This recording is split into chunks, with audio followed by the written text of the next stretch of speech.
Selamat siang, izin memperkenalkan diri, nama saya Ikomang Dimas Raditya dengan NPM 22140710337.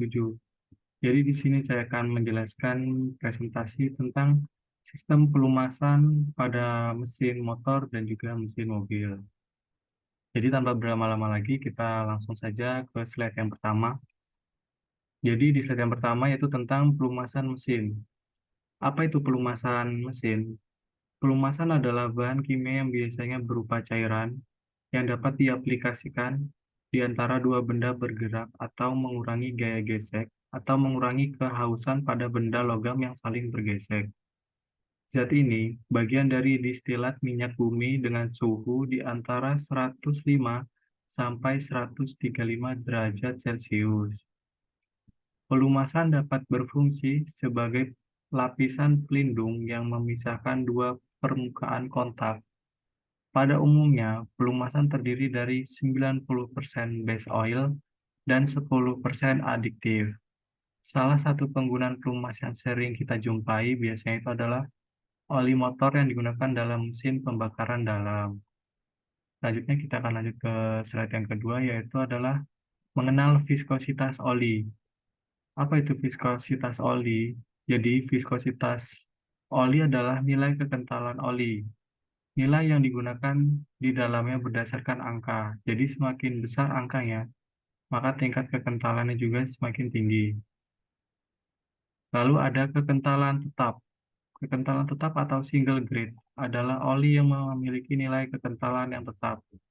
Nilai tersebut tetap bertahan dalam kondisi suhu rendah maupun tinggi. Biasanya oli dengan kekentalan tetap dapat ditemukan di transmisi mobil. Lalu kekentalan dinamis. Kekentalan dinamis dapat juga disebut sebagai multigrade atau jenis yang memiliki tingkat kekentalan yang berbeda, baik di suhu rendah dan tinggi. Biasanya oli jenis ini sering ditemukan sebagai oli kekentalan dinamis yang digunakan untuk mesin.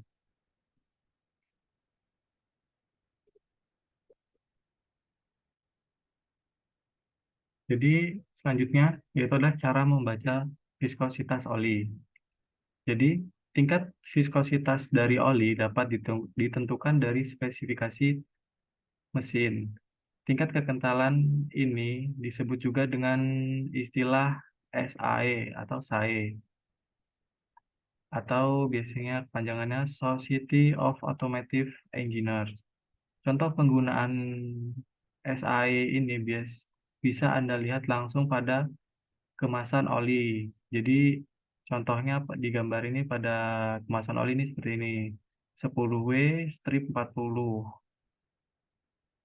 Nah, maka artinya kekentalan cairan pelumas ini berada di 10 ketika winter dan 40 ketika kondisi panas.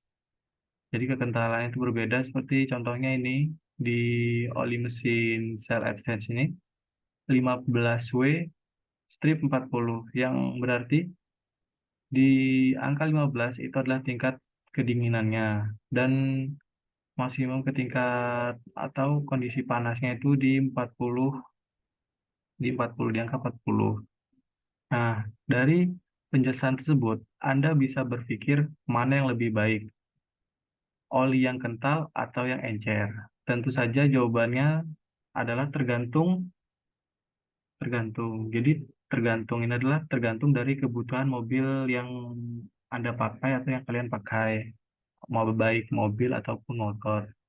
Nah, jadi untuk mobil keluaran tahun baru atau masih muda, cairan oli dengan kekentalan yang rendah atau alias encer layak untuk dipilih.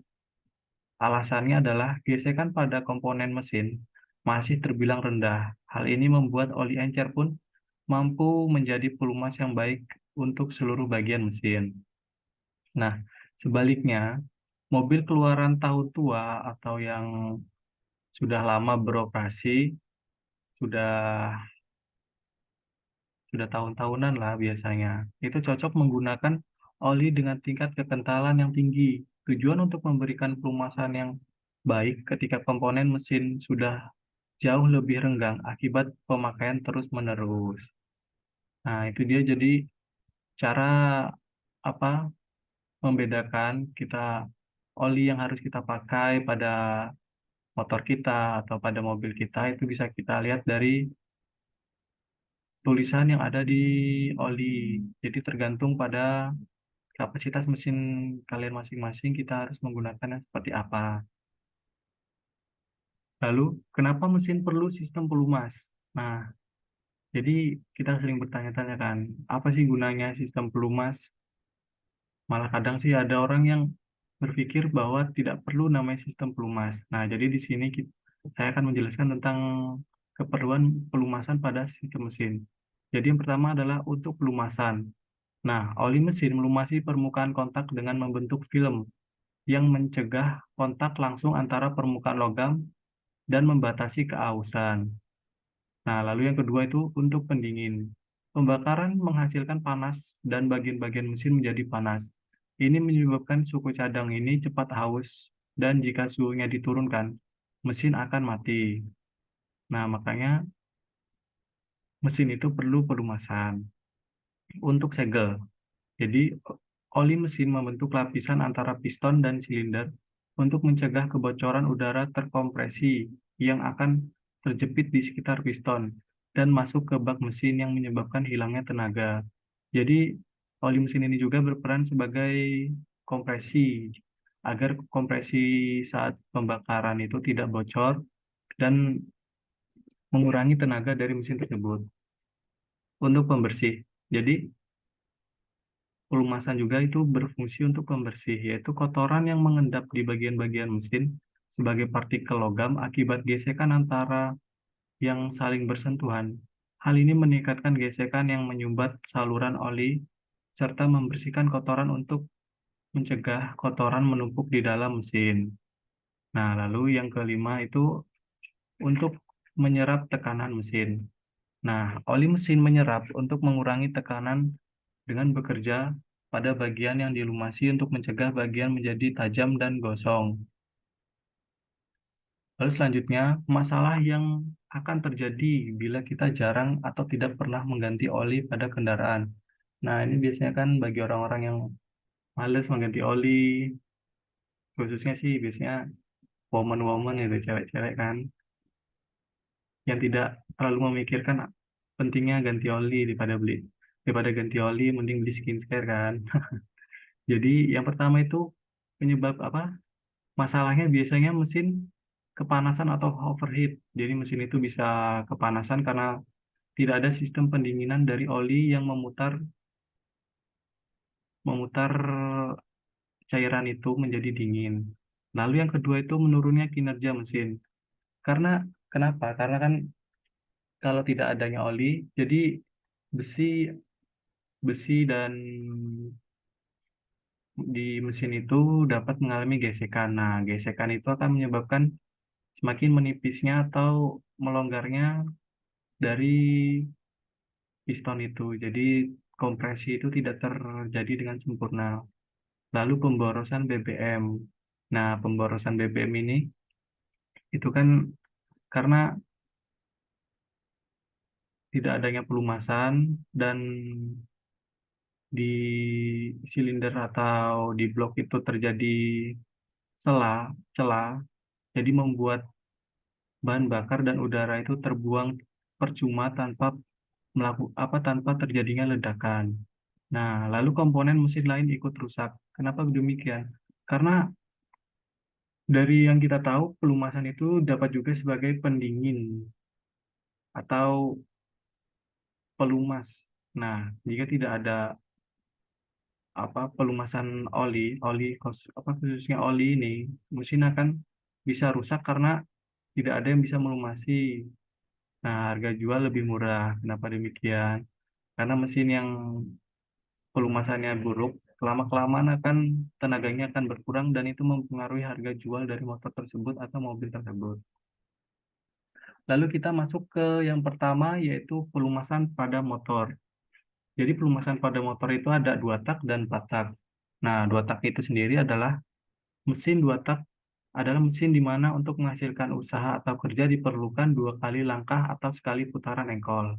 Nah, sedangkan 4 tak, mesin 4 tak adalah suatu mesin di mana untuk menghasilkan usaha atau kerja diperlukan 4 kali langkah atau 2 kali putaran engkol. Nah, jadi kita ini langsung masuk ke pelumasan pada motor, nanti baru dilanjutkan dengan pelumasan pada mobil.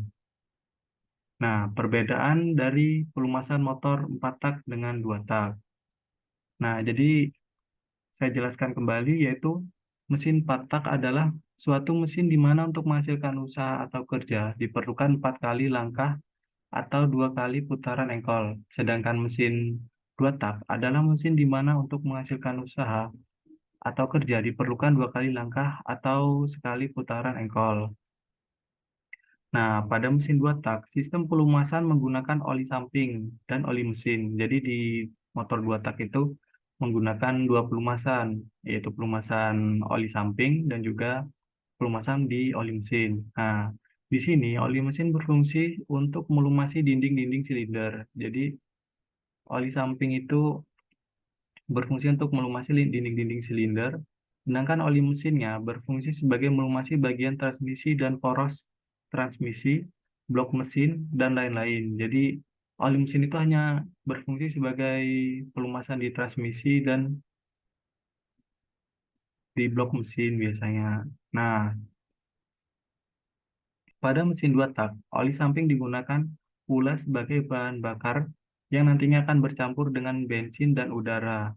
Akibatnya percampuran ini, sisa hasil pembakaran oli samping plus bensin dan udara akan ikut keluar bersamaan dengan keluarnya asap. Hasil pembakaran, walaupun jumlahnya hanya sedikit, hal ini dikarenakan bahwa posisi piston lebih lancip dan tirus ditambah dengan posisi katup berada di samping silinder. Nah, lalu pada mesin 4 tak, yaitu sistem pelumasan tidak menggunakan oli samping. Jadi, di pelumasan motor 4 tak itu tidak menggunakan oli samping, melainkan hanya menggunakan oli mesin.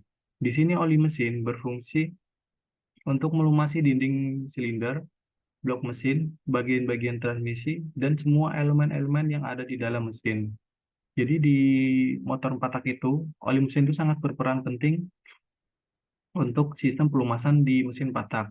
Sedangkan di motor 2 tak itu memiliki 2 pelumasan yang sangat penting, yaitu oli samping dan oli mesin. Nah, pada mesin 4 tak yang digunakan sebagai bahan pembakaran hanyalah bensin dan udara yang nantinya akan terbakar habis dan keluar dalam bentuk gas serta tidak mengeluarkan sisa hasil pembakaran. Hal ini dikarenakan oleh posisi piston yang di lebih datar dan posisi katup berada di atas piston. Jadi pelumasan motor di 4 tak itu tidak menggunakan oli samping, sedangkan di 2 tak itu menggunakan oli samping sekaligus sebagai pembakaran antara udara dan bahan bakar dan juga oli samping. Lalu selanjutnya adalah cara kerja pada motor, cara kerja pelumasan pada motor. Nah, jadi cara kerja pelumasan pada motor itu sendiri yaitu adalah sistem pelumasan sepeda motor memiliki cara kerja yang sederhana namun rumit. Sistem ini akan mulai bekerja ketika mesin sepeda motor dihidupkan. Nah, jika mesin mati, oli akan tertampung di dalam karter atau bak oli. Nah, ketika mesin dinyalakan, poros engkol memulai kerja sistem pelumasan dengan memutar pompa oli. Dengan memutar pompa oli, jadi akan memutar pompa oli untuk naik ke atas. Saat bekerja, oli akan mengalami penyedotan pada komponen inlet hose, oil pump, atau oil pump. Pelumasan atau oil akan masuk ke pompa oli lewat inlet valve.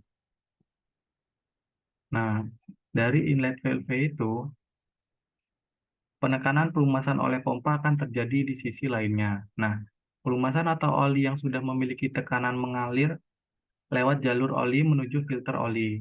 Oli nantinya akan disaring menurut laman Suzuki. Penyaringan dilakukan agar terbebas dari kerak, kotoran, dan partikel lainnya yang mampu merusak kinerja mesin. Nah, pelumasan oleh atau oli nantinya akan melewati komponen oil fat dan disalurkan ke oil jet serta bagian atas mesin. Oli yang telah berada di permukaan mesin secara otomatis akan langsung melakukan tugasnya, yakni melumasi bagian rocker arm dan poros cam. Setelah melumasi oli, akan kembali ke bak atau karter lewat saluran oli, sedangkan oli dari oil jet dibawa ke blok silinder dan disemprotkan untuk melumasi komponen connection rod dan piston. Oli dari oil jet memiliki komponen weight balance. Komponen ini merupakan bagian dari poros engkol membentuk sekop. Komponen ini berfungsi untuk melakukan pengacakan oli di karter dengan tujuan menyebar oli dan semua bagian mesin. Nah, jadi oli itu bakal naik ke sini, lalu melumasi semua bagian yang ada di sini. Lalu habis dari melumasi bagian sini, oli juga ada yang mengalir dari sini, melumasi bagian di bagian sini. Intinya itu adalah untuk melumasi bagian dari semua bagian yang ada di mesin sini. Lalu setelah melumasi dari bagian-bagian penting yang ada di mesin, oli akan turun kembali ke bak mesin untuk melakukan pendinginan, dan begitulah seterusnya akan terus berputar-putar. Lalu selanjutnya adalah macam-macam pelumasan pada sepeda motor. Jadi, sepeda motor itu memiliki macam-macam pelumasan. Yang pertama, yaitu yaitu adalah sistem pelumasan campur atau mix. Sistem pelumasan campur sebagai salah satu sistem pelumasan mesin sepeda motor dua tak dengan cara menambah langsung minyak pelumas atau biasa disebut oli samping berbahan bakar bensin di dalam bak sepeda motor, hingga di antara minyak pelumas atau oli samping dan bahan bakar bersatu dalam bak bahan bakar. Jenis ini lebih banyak dipakai pada mesin dua tak yang bermanfaat untuk melumasi torak dan katup engkol. Karena bahan bakar dan oli campur saat sebelum terbakar akan melalui katup engkol dan torak. Lalu yang kedua itu ada sistem pelumasan auto loop. Jadi yang ini sistem pelumasan auto loop, yaitu adalah sistem pelumasan auto loop dipakai pada mesin dua tak juga dan memakai konsep pelumasan kombinasi. Namun pada sistem pelumasan auto loop ini, oli samping campur ditaruh pada tempat tertentu, jadi terpisah, tidak menjadi satu seperti pelumasan campur mix ini. Jadi oli dan bahan bakar itu kalau di mix ini kan dicampur menjadi satu.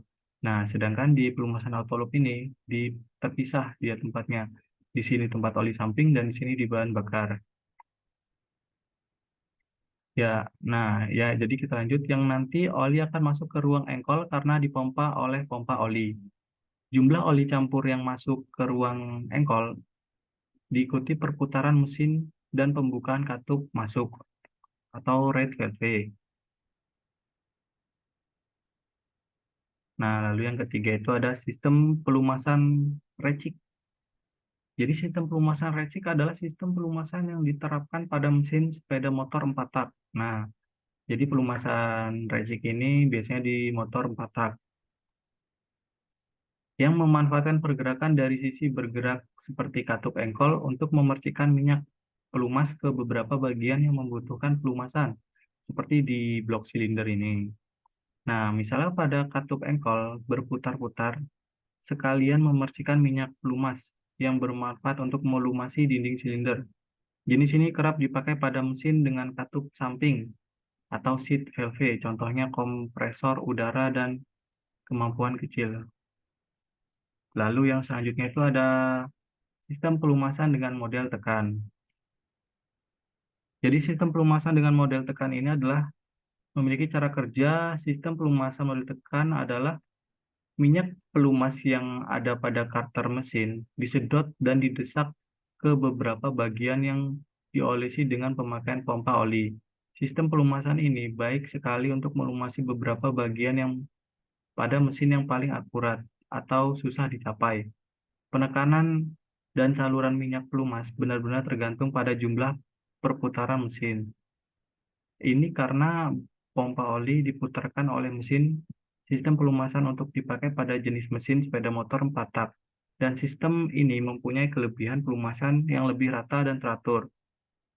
Minyak pelumas yang sudah melumasi beberapa bagian mesin selanjutnya akan kembali ke karter mesin. Nah, jadi yang keempat itu memanfaatkan tekanan. Jadi oli itu akan ditekan untuk memutar ke atau menyalurkan ke seluruh bagian mesin. Lalu selanjutnya itu adalah pelumasan pada mobil. Nah, jadi tadi kita di pelumasan pada motor, ini selanjutnya kita pelumasan pada mobil. Jadi pelumasan pada mobil, nah mobil itu sendiri dibagi menjadi bensin dan diesel. Bensin adalah mesin yang menggunakan percampuran antara udara dengan bensin sebagai bahan bakar untuk menghasilkan tenaga pada mobil. Nah, sedangkan mesin diesel adalah mesin yang memanfaatkan tekanan udara panas yang dihasil dari penekanan udara murni yang dibarengi dengan bahan bakar yang disemprotkan ke ruang bakar. Nah, biasanya itu yang disemprotkan, apa alat yang untuk menyemprotkan ke ruang bakar itu kan biasanya injektor. Jadi, di sini saya akan pertama-tama akan menjelaskan dulu komponen-komponen yang biasanya ada di mobil untuk pelumasan. Yang pertama itu ada oil pan. Oil pan sendiri berfungsi sebagai tempat penampungan oli di dalam mesin. Oli akan tertampung banyak hingga terkadang sedikit menyentuh bagian crankshaft atau poros engkol. Tujuannya saat mesin hidup, oli tersebut akan siap untuk didistribusikan pada sistem pelumasan dalam mesin. Nah, lalu yang kedua adalah oil cylinder. Cylinder, oil cylinder. Jadi, oil cylinder atau saringan oli pertama secara umum terdapat dua buah filter. Jadi secara umum itu di mobil terdapat dua buah filter. Nah, salah satunya itu ada oil cylinder ini, yaitu bertujuan untuk menyaring kotoran atau benda asing yang ukuran sedikit jauh lebih besar. Nah, jadi dia menyaring ukurannya jauh lebih besar. Sehingga ketika pompa oli mulai bekerja, kotoran yang terkandung di dalam oli tidak terhisap masuk ke dalam sistem pelumasan tersebut. Nah, jadi ini sistem atau filter oli pertama. Karena di mobil itu biasanya ada dua dia, oil cylinder dan biasanya filter oli. Lalu yang kedua adalah relief valve. Nah, relief valve ini merupakan komponen yang mengatur tekanan oli mesin yang dihasilkan oleh pompa oli agar tetap konstan dan stabil tanpa pengaruh oleh putaran mesin yang berubah-ubah. Nah, lalu yang keempat itu ada crankshaft atau poros engkol. Jadi crankshaft atau poros engkol ini berfungsi untuk mengubah arah gerak bolak-balik pada piston atau kita sebut sebagai gerak translasi menjadi gerak berputar. Nah, jadi ya fungsinya di sistem pelumasan ya ini cuma berputar, membantu piston untuk bergerak. Lalu selanjutnya ada flywheel. Flywheel atau roda gila berfungsi untuk meneruskan putaran dari crankshaft atau poros engkol ke sistem perpindahan gigi yang bisa kita sebut sebagai transmisi. Flywheel juga dapat meningkatkan momen puntir yang dihasilkan oleh poros engkol. Nah, walaupun tidak ada hubungannya dengan sistem pelumasan, tapi berperan juga untuk memutar bagian mesin. Lalu selanjutnya ada oil pump. Oil pump atau pompa oli. Jadi oil pump atau pompa oli ini juga berfungsi untuk memompa atau menyalurkan oli dari oil pan ke seluruh komponen dalam mesin melalui saluran-saluran yang ada pada sistem pelumasan. Nah, lalu yang selanjutnya adalah BEP oil filter. Nah, oil filter ini adalah lanjutan dari yang pertama tadi, yaitu adalah oil cylinder ini. Nah, jadi kan filter itu ada dua. Nah, ini salah satunya adalah oil filter. Untuk, ya itu adalah harus digunakan untuk menyaring